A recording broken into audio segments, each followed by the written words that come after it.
Pemirsa Intens Investigasi. Di balik citranya sebagai ibu tangguh yang berjuang mati-matian demi kesembuhan sang putri, benarkah penyanyi Denada menyimpan sebuah rahasia kelam selama 24 tahun lamanya? Dunia hiburan dikejutkan dengan kemunculan sosok Ressa Rizky yang secara gamblang mengaku sebagai anak kandung Denada yang selama ini terabaikan. Lewat kuasa hukumnya, Ronald, sebuah kronologi menyayat hati dibongkar ke publik. Benarkah ada seorang anak yang harus menelan pil pahit melihat ibunya habis-habisan membiayai saudaranya, sementara ia sendiri harus putus sekolah karena tak punya biaya? Seperti apa Denada dituding telah melakukan perbuatan melawan hukum karena diduga menelantarkan nafkah, pendidikan, hingga kesehatan darah dagingnya sendiri? Lantas, mengapa sosok Ressa baru muncul sekarang tepat di saat sang nenek, mendiang Emilia Contessa, telah tiada? Apakah ini murni pencarian keadilan? Ataukah ada kecemburuan sosial yang terpendam puluhan tahun? Mendengar tudingan keji tersebut, seperti apa pula pihak Denada akhirnya buka suara dan menyebut gugatan tersebut salah jalur dan penuh kejanggalan. Benarkah klaim Denada bahwa ia selama ini rutin mengirim uang hingga memberikan unit mobil sebagai bentuk perhatian? Jika komunikasi mereka baik-baik saja, lantas apa yang memicu munculnya gugatan hukum yang menyeret nama besar mendiang Emilia Contessa ini? Pemirsa, bersama Intens Investigasi, kami hadirkan kabar terkini, terpercaya, dan teraktual. Tetapi sebelumnya, jangan lupa untuk like, subscribe, dan juga share channel YouTube ini.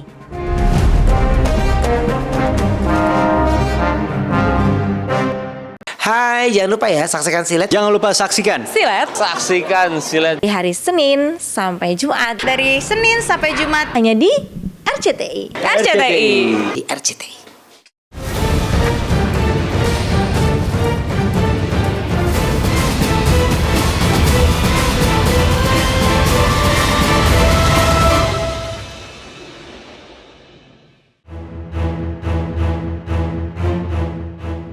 Mengejutkan, baru-baru ini kabar yang sangat mengejutkan tiba-tiba menghantam penyanyi Denada. Ya, Denada kini diterpa isu miring mengenai dugaan penelantaran anak yang kabarnya telah dirahasiakan selama 24 tahun. Sosok pria bernama Ronald yang bertindak sebagai pengacara sekaligus perwakilan keluarga membongkar kronologi yang menyayat hati. Muncul nama Ressa Rizky, sosok yang baru menyadari bahwa dirinya adalah anak dari Denada, justru di saat sang nenek, Emilia Contessa, telah tiada. Kecemburuan sosial pun pecah. Ressa merasa pilu melihat perjuangan luar biasa Denada untuk putrinya yang mengidap kanker. Sementara dirinya merasa tak pernah mendapatkan kasih sayang dan perlakuan yang sama sebagai seorang anak selama puluhan tahun. Tak hanya soal perasaan, Ronald juga mengungkap alasan di balik gugatan perdata yang dilayangkan ke pengadilan negeri. Menurutnya, selama ini sang ibulah yang banting tulang merawat anak Denada tanpa menerima sepeser pun uang jasa dari sang penyanyi. Situasi kian memanas saat Ronald membeberkan adanya dugaan serangan verbal dari adik Denada yang diklaim menyebabkan sang ibu mengalami tekanan mental dan psikis yang hebat. Awalnya, cikal bakalnya itu untuk melakukan perjuangan terhadap hak Ressa selaku anak yang terlantaran begitu kan. Memang mutatis mutandis gugatan itu implicitly memang mengandung itu, tetapi yang terutama itu adalah permintaan pertanggungjawaban Denada dalam konteks ketika menitipkan seorang anak kepada paman dan bibinya ya. Jadi sudah saya buka aja sekalian juga, beliau namanya Dino Rosano Hansa, kebetulan adinda kandung dari almarhum Emilia Contessa. Saya pribadi sebetulnya juga masih kerabat dari paman dan bibinya, yaitu anak menantunya. Yang notabene saya juga kapasitasnya sebagai pengacara. Sebetulnya saya tidak ingin mengajukan gugatan ini sebetulnya. Mulai 24 tahun sejak Ressa itu dititipkan sampai baru kemarin saya daftaran itu tidak ada keinginan sedikit pun dari kami itu untuk mengajukan gugatan. Akan tetapi pasca Emilia Contessa itu baru meninggal, yang bersangkutan yaitu Ressa sendiri baru tahu kalau ternyata dia bukan anak dari Pak Dino Rosano Hansa. Itu makanya ketika dia sempat melihat beberapa pemberitaan terkait dengan perjuangannya Denada itu sebagai seorang ibu yang memperjuangkan penyakit adiknya kemarin itu yang namanya Shakira, ya wajar kalau semuanya anak itu akhirnya menjadi sedih dan bertanya-tanya kenapa kok dia tidak mendapatkan perlakuan dan hak yang sama gitu loh. Yang kemudian menjadi gemas saya untuk mengajukan gugatan itu sebetulnya bukan itu. Ada alasan-alasan yang sebetulnya yang menjadi cikal bakal yang melatar belakangi saya mengajukan gugatan itu, ya, yang tidak bisa saya buka di pers, mungkin nanti baru bisa saya buka ketika mengikuti ritme pemeriksaan persidangan di pengadilan, yang insya Allah nanti akan membuat gemas bagian banyak orang kalau semuanya mendengar ceritanya secara pure, ya, dimana saya berikan garis besar saja aksentuasinya, yaitu adanya penekanan secara psikis kepada ibu saya yang selama 24 tahun memberikan bantuan untuk mengasuh anak itu, yang sepeser pun tidak pernah terima sama sekali uang jasa dari Denada itu, meskipun beliau sebetulnya nggak pernah minta.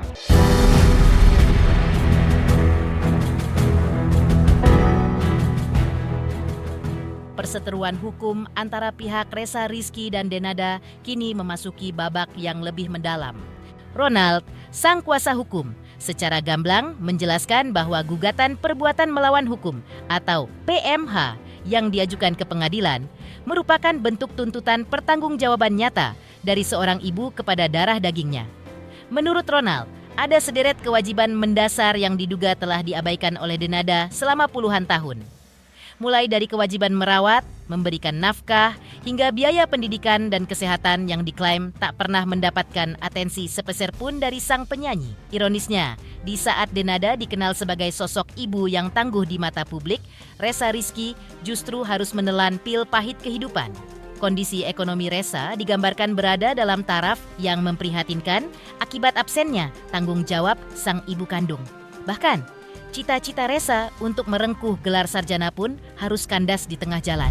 Langkah pendidikannya terpaksa terputus di semester 4 lantaran mendiang Emilia Contessa tak lagi sanggup membiayai, sementara dari pihak Denada diduga tetap bergeming. Lantas, benarkah Ressa Rizky adalah darah daging Denada yang selama ini terabaikan, dan bagaimanakah Denada menanggapi tudingan keji yang kini menyudutkan namanya dan keluarganya ini? Bahwa sebetulnya konteksnya adalah pertanggungjawaban yang diminta di dalam gugatan PMH saya, yang seharusnya pertanggungjawaban itu sudah menjadi bentuk kewajiban dari seorang ibu yang secara perdata itu memiliki hubungan perdataan dengan anaknya, yaitu hak untuk merawat, kewajiban untuk menafkahi, kewajiban untuk memberikan biaya pendidikan, termasuk biaya sakit dan ya biaya penghidupan.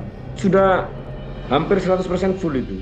Tidak ada sumbangsi sama sekali itu. Itu makanya pemberitaan yang kemarin itu selama ini dibiayai sama almarhum selaku neneknya, yaitu inkasus Emilia Contessa, itu tidak benar itu. Insya Allah saya ngomong tidak saya tambah dan tidak saya kurangi, ya. Kalau dari segi kehidupan anak itu taraf ekonominya sangat-sangat memprihatinkan, karena kan memang tidak ada atensi kan. Kebetulan kemarin itu kan tinggal dengan paman kan, dengan bibi kan, kemudian dia diberikan rumah sebetulnya dengan dari almarhum R.A. Susiani, buyutnya, yang karena kemudian diklaim rumah itu menjadi salah satu asetnya dari almarhum Emilia Contessa, maka Ressa ini diberikan tempat di belakang rumahnya itu, yang sebetulnya itu asal muasalnya itu dipergunakan untuk gudang, akhirnya dijadikan untuk kamarnya dia. Akhirnya dia pisah dari paman dan bibinya itu, tinggal di situ karena kan sudah dewasa kan, mintanya dia juga di situ. Nah, terus habis itu kemarin itu sempat kuliah, ambil fakultas hukum di salah satu universitas di Banyuwangi itu, kemudian nggak sampai semester 4 dia sudah putus karena memang ternyata pembiayaan dari almarhum Emilia Contessa itu sudah nggak ada gitu loh. Yang saya pikir pembiayaan itu sebetulnya berasal dari Denada. Setelah sempat bungkam dan menjadi buah bibir, Denada akhirnya buka suara.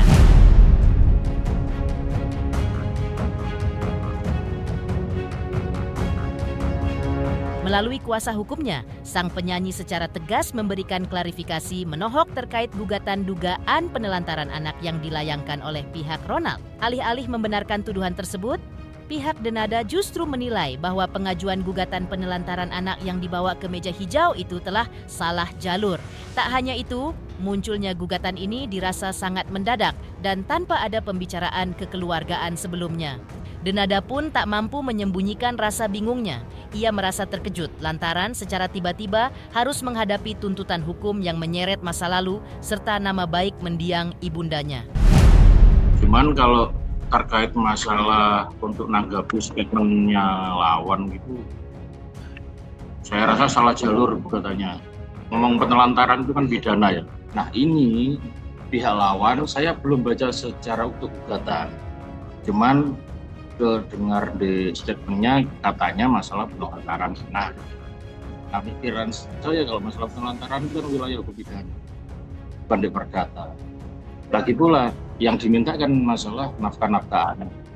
Agamanya ini Muslim semua, harusnya di pengadilan agama, bukan pengadilan negeri. Itu dadakan kok. Tiba-tiba ada gugatan, itu pun panggilannya tidak dikasih surat gugatan.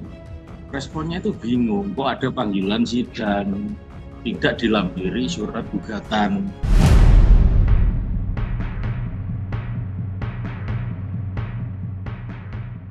Tak ingin bola panas terus bergulir liar, pihak Denada akhirnya membeberkan fakta versi mereka yang berbanding terbalik dengan tuduhan pihak lawan.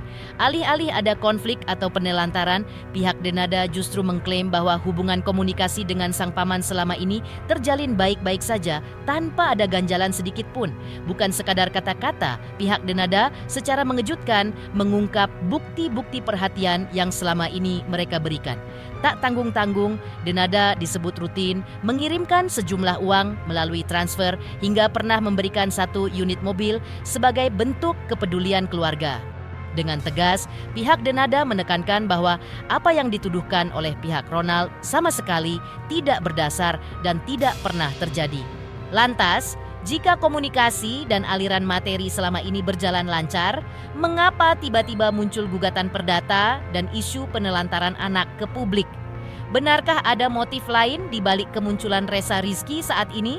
Ataukah ada kesalahpahaman besar yang belum menemui titik temu? Hubungannya selama ini baik-baik, bahkan sering transfer kok, ngasih mobil juga kok. Tiba-tiba mamanya Denada, Mbak Denada ini meninggal, Bu Emilia itu almarhum. Tiba-tiba ini, wah, Mbak Denada juga ya kaget, ada apa kan segitu. Tadi kan dibilang membiayai, artinya membiayai semua keluarganya kah? Atau khusus untuk Ressa ini atau bagaimana Bang? Nggak percaya sama semua. Semua keluarga gitu ya Bang ya? Iya, di sini ya saya tegaskan kalau apa yang dituduhkan itu udah ada.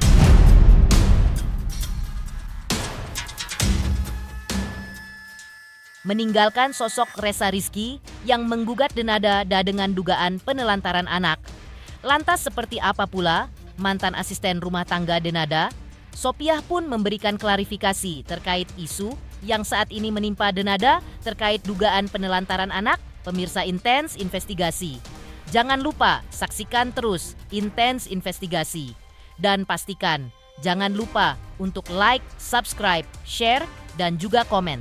Tim redaksi Intens Investigasi juga mengucapkan banyak terima kasih kepada semua subscribers hingga channel Intens Investigasi kini menuju 4 juta subscribers. Halo, saya Denny Darko yang mengucapkan selamat untuk Intens Investigasi yang road to 4 juta subscribers. Luar biasa, dan ini semua berkat dukungan kalian yang terus menyaksikan dan setia untuk menonton Intens Investigasi dan tayangan saya di kanal ini. Terus saksikan Intens Investigasi di 5 juta, 6 juta, 7 juta subscribers, dan seterusnya. Terima kasih, sampai jumpa. Hai, jangan lupa ya saksikan Silet. Jangan lupa saksikan Silet Silet Di hari Senin sampai Jumat. dari Senin sampai Jumat Hanya di RCTI. Di RCTI.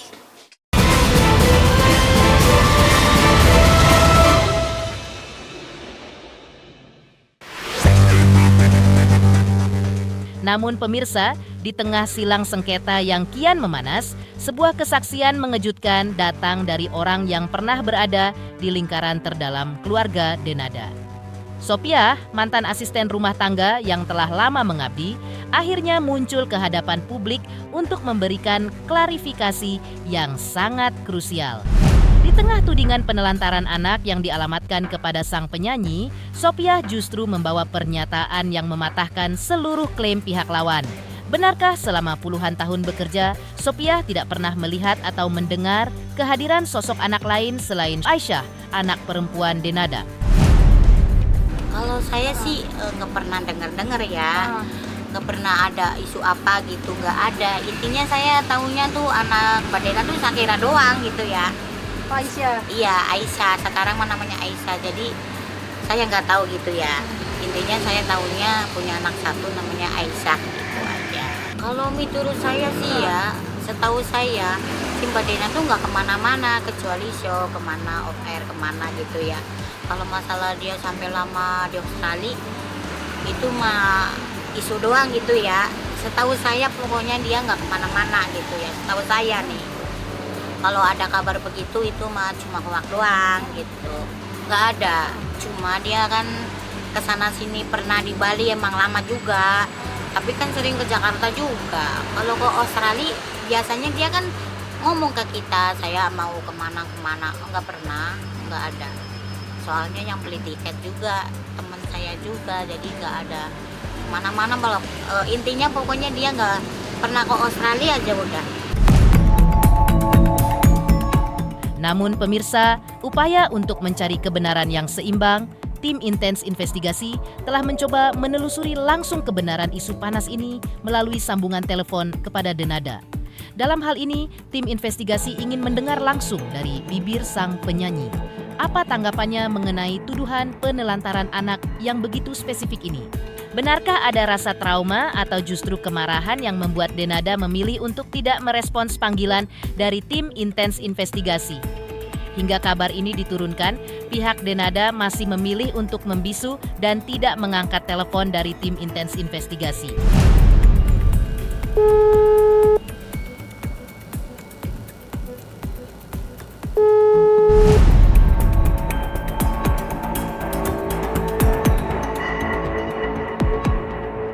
Selanjutnya, seperti apa juga Denada menceritakan terkait dirinya habis melakukan operasi plastik di daerah Bangkok, Thailand untuk mempercantik diri.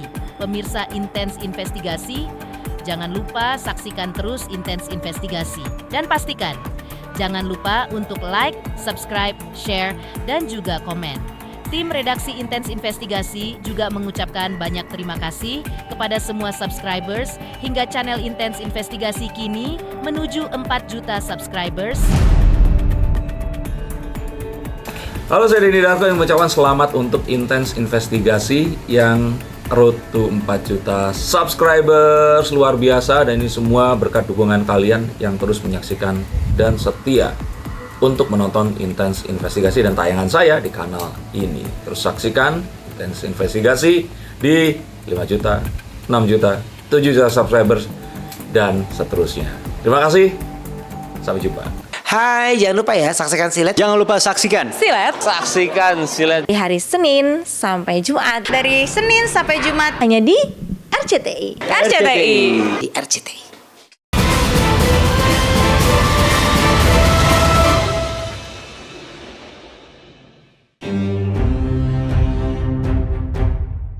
Di tengah kasus dugaan penelantaran anak kini tengah menjadi sorotan, beberapa waktu lalu Denada sempat menceritakan terkait dirinya yang baru saja melakukan operasi plastik di bagian tubuhnya di Bangkok, Thailand. Dan ini menjadi operasi plastik kedua bagi Denada setelah sebelumnya menjalani operasi plastik pada hidungnya pada Juni 2025 lalu. Lantas benarkah Denada melakukan ini demi menunjang penampilannya sebagai biduan dan juga untuk mempercantik diri? Ya, jadi kan Juni lalu aku kan ke Bangkok juga, ke Bangkok pertama kali untuk operasi rinoplasti ya. Aku sebenarnya udah lama merencanakan juga kepengen melakukan mempercantik payudara. Tetapi awalnya itu rencananya sebetulnya kepengennya di bulan Juni itu, jadi rinoplasti sekalian payudara juga, karena kepengennya ya udah sekali dibius langsung dikerjakan dua-duanya, nggak perlu nunggu lagi. Tapi ternyata setelah konsultasi dengan dokter dan lain sebagainya, mempertimbangkan banyak hal, akhirnya diputuskan untuk melakukan ini di 2 prosedur yang berbeda. Jadi akhirnya diputuskan bulan Juni kita lakukan rinoplasti dan operasi payudara kita lakukan di akhir November kemarin tanggal 28. Alhamdulillah lancar semuanya dan aku senang dengan hasilnya. Sebenarnya bukan tuntutan kerjaan sih, ini purely karena ingin mempercantik diri aja. Sama semua, hidung juga karena pengen mempercantik diri, operasi payudara juga karena pengen mempercantik diri, karena mungkin aku nggak tahu, tapi mungkin karena usia, terus juga karena aktivitas fisik sehari-hari, mungkin karena aku juga turun berat badan yang cukup banyak gitu, sehingga aku merasa aku perlu melakukan prosedur untuk mempercantik payudara. Udah, sebenarnya itu aja. Untuk goals diri sendiri, untuk kebahagiaan diri sendiri gitu. Dan aku ngerti banget, maksudnya banyak pro kontra ya, itu sudah kita prediksi. Aku juga udah tahu bahwa itu akan terjadi. Nggak boleh perempuan itu merasa cantik, perempuan itu melakukan hal-hal yang mungkin bisa membahagiakan hatinya, membahagiakan dirinya. Karena setiap orang punya standarisasi kebahagiaan yang berbeda-beda.